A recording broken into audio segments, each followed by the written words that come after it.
Gusto nyo ba ng absolute cinema guys? Eto, panoorin nyo. Basta wag nyo lang ikukurap yung mga paa nyo ha. Kasama ko nga pala si Gildark dito at naka-live nga siya kasama yung mga viewers niya. Naka 5 man nga kami dito at syempre naka 5 man din yung mga kalaban namin. Pero hindi ko nga alam guys kung naka-stream snipe ba yung mga kalaban namin dito o hindi. Pero tingin ko naman di naman naka-stream snipe tong mga to. Sadyang magagaling lang din talaga sila maglaro. Lalo na tong Cupra guys, tignan nyo yung gagawin no. Nagulat nga ako sa kanya dito nandito na pala siya. Akala ko nga magkakaroon na ng clash doon pero hindi pa pala. Hindi rin tinuloy ng mga kalaban kasi nga alam nila na malulugi din sila sa pwestuhan. Pero dito talaga ako nagulat sa sumunod na nangyari. Nakita ko nga si Gildark dito na nakapwesto sa red buff ng kalaban at maya maya nagulat na nga lang ako. Bigla siyang tinalunan ng Cupra. At bigla na nga rin nagsunudan yung mga kakampi nito kaya napitas nga nila si Gildark dito. Susubok pa nga sana kaming rumespo kaso nga lang nakatakas na yung mga kalaban namin dito. Pero bigla nga rin nasungkit ni Ruby dito yung monitor namin kaya kailangan namin tulungan. At bigla na nga rin nagdatingan dito yung mga kalaban namin kaya napalaban na rin kami dito. Kaso nga lang isa-isa na nagkandamatay dito yung mga kakampi ko at dalawa na nga lang kami ni Monitor na natitira. At sa kasamaang palad niya mapipitas din ang mga kalaban dito si Monitor at natalunan pa nga ako ni Cupra dito. Buti na nga lang nakapag-flicker ako at nakatakas. At dito nyo na nga rin matutunghayan yung sinasabi kong absolute cinema.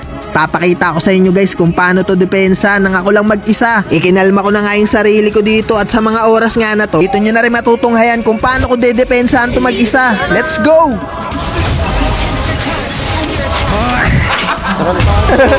Hindi guys, eto pala talaga yung absolute cinema dyan. Akala ko talaga talo na kami dito kaso nga lang pabuhay na si Gildark at tignan nyo yung gagawin niya, napakalupit. Nice! Go boss!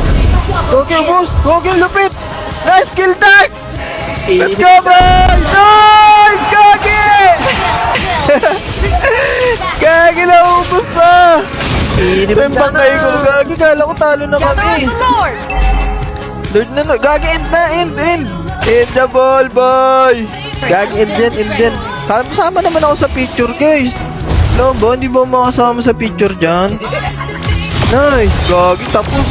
What a comeback! Hindi malala kasama sa picture taking. Gagi na nahalo pa. Lupit na yung Gildark ka. Lupit mo, boy. Victory! Ubus ang mga kurimaw. Gagi, MVP pa ako dun. Yun lang ginawa ko. Wala naman ako ginawa. Nice Jay sa mga nakakampi. Gagi, lupit nun na. What a clip by Gildark. Taratada. Guys, hindi ko alam kung swerte lang ba talaga yung pagmumukha ako sa game na to o sobrang galing lang talaga ng Zicha na nakakampi namin dito sa game na to. Kasi tignan nyo naman, sa part kasi na to, matatalian ako sa leg ni Kaja at dadating nga yung link pero buti na nga lang nakapag-ulti dito si Sichan at nadali sila ng konti. At sakto nga, stretching na nga dito si Miyok. Tignan nyo naman kikiliti na lang talaga ako dito. Nabuhay pa, ang gwapo.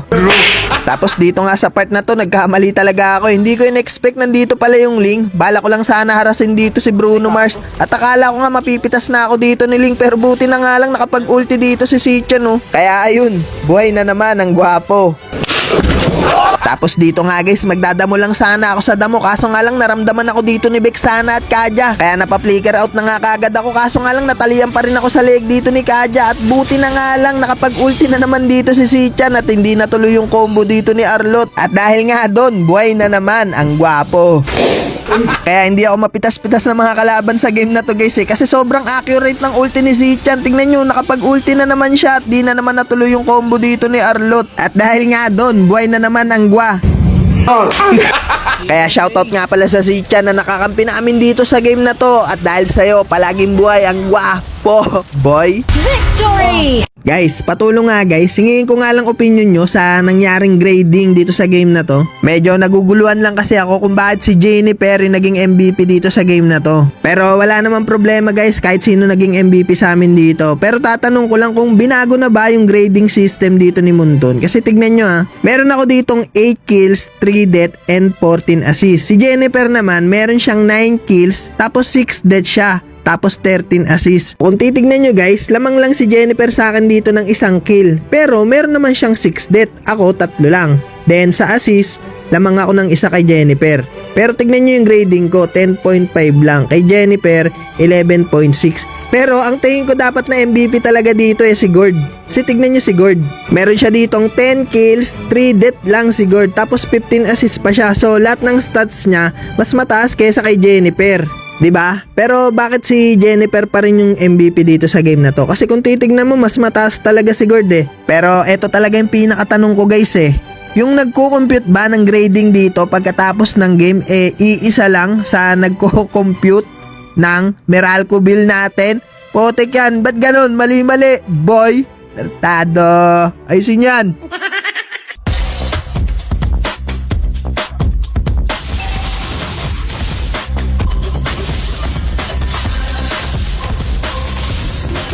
No, nag-recall pala yung tropa.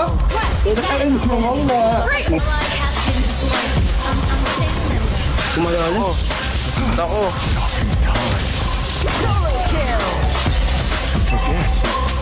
Sige, mag-iwan. Yeah. Ayusin mo ng combo mo. Ito. Sige lang, huli mo lang. Alam mo lang ako, keep. Ayan, halos na mo.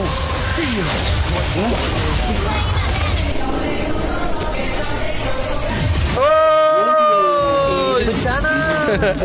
What a dodge. Guys, tignan nyo kung gaano kawalang yatong Karina na to. Pinasok ba naman yung 5 kalaban? Kaya ko ito, pre, 1v5.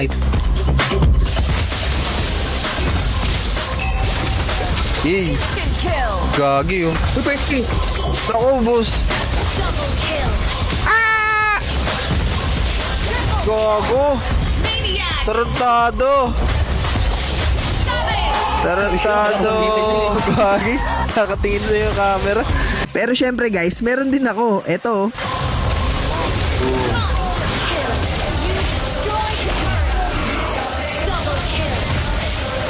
Double, double. Paranas ka ng savage. Ito, pre. Oy, baka karanas. Pagka bahala, pre.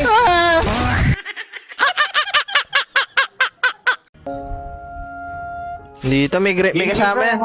Oh, may kasama to. Tapang oh. Tapang ng apple. Sige, pre, patalong ka. Ultihan ko. Sige, Tara pwede lang. ka wala pa sa akin. Sige, Tara pwede lang. ka wala pa sa akin. Meron. Sige, Meron pre. sige, patalong ka, patalong Eh. ka.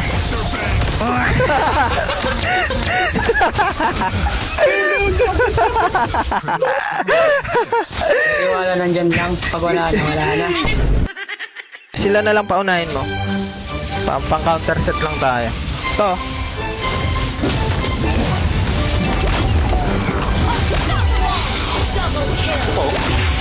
Tara, tara, tara. Minyak.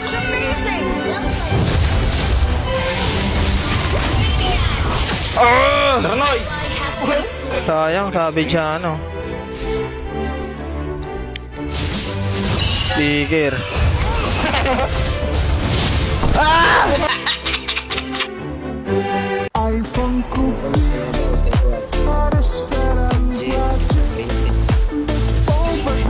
Ang tatlo.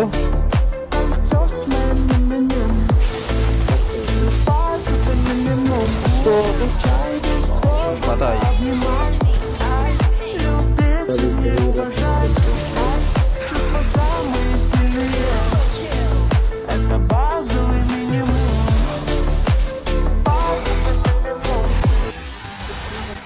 Oy!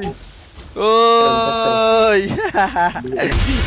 Sa video na to guys, ipapakita ko sa inyo yung dalawang uri ng kamalasan dito sa MLBB. Kasi parehas namin naranasan yung dalawang kamalasan na yon dito sa game na to. Bali, yung unang kamalasan nga, ito yung normal na kamalasan lang. Kasi nga tignan nyo, nahuli yung mga kakampi ko dito ng Atlas, tapos ang ganda pa ng ulti ng Zichan. Tapos nga, tinarget lock pa nga ako dito ni Chu at mapipitas niya pa nga ako. Pero hindi pa nga siya tapos, sinabol niya pa nga dito si Eudora at mapipitas pa nga nila to. At mawa-wipe out nga nila kami dito. Pero kung titignan nyo nga yung minimap, may putok pa nga yung mid lane namin dito. Pero dito na nga papasok yung ikalawang kamalasan namin. Ito yung hindi normal na kamalasan. Kasi nga tignan nyo, nag 12 minutes na nga tapos nawala na nga yung putok ng torre namin dito. Tas isang segundo lang biglang lumabas yung minions ng mga kalaban. Lala. Sakto ba, Gagi, malas? Malas naman natin. Tumakbo nag 12 minutes. Langya ako naputukan pa yung mga minions nun. Hindi pa sana tapos yung game eh. Makakapag-dep pa kami. Ay, lala. The subterranean secrets will be uncovered.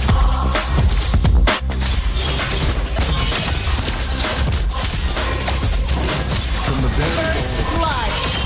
extract the visions of the future. Solo kill.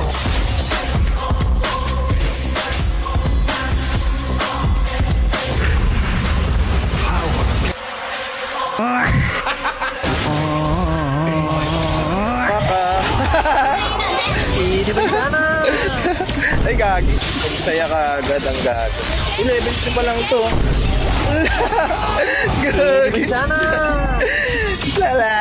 Guys, bakit ganito naman ginawa ni Munton sa bagong remodel na Brody James? Ang dami kasi nagtag sa akin na binago na daw si Brody James. Oo nga, pumogi nga siya. Kaso nga lang meron lang talaga akong isang hindi nagustuhan dito. Yung skills niya nga guys at basic attack, okay naman. Ang ganda nga eh. Ang laki na nga ng in-improve. Yung first skill niya nga dito, buhay na rin. Oh. Tapos yung second skill niya nga rin guys, swabing-swabe na rin. Pero eto talaga yung pinaka nagustuhan ko dito sa bagong remodel na skills ni Brody. Eto guys, tignan nyo. Nag-first skill muna ako dito para may stack. Tapos tignan nyo yung ulti guys. Swabing-swabe. Isa pa yung replay. Tignan nyo. Buhay na. Boy. Pero eto na nga yung napansin ko guys na hindi ko nagustuhan kasi kinakalikot ko talaga to kahit kasingit-singitan ni Brody. Pinakinggan ko yung boses niya. Eto nga yung English version oh. Pain is the proof that I'm still alive. Yan, okay pa yan guys eh. Wala naman masyadong binago. Tapos nung nilipat ko nga sa Espanyol, eto naman yung boses niya.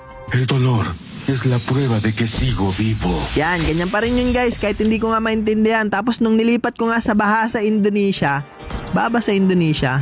Eto na yung boses ni Brody guys nung Bahasa Indonesia na. Kesakitan ini adalah bukti bahwa aku masih hidup. Yan, ganyan din yun guys kahit nung dati pa, kahit di ko maintindihan. Tapos eto na nga, nung nilipat ko na nga sa Tagalog, lang yan, hindi ako makapaniwala. Bakit ganito Munton? Pakinggan nyo guys, lala. Huwag kang maniwala dyan, baka niloko ka lang dyan. Hindi naman. Sasama ka sa akin o hindi? Hindi. Tangina mo mga...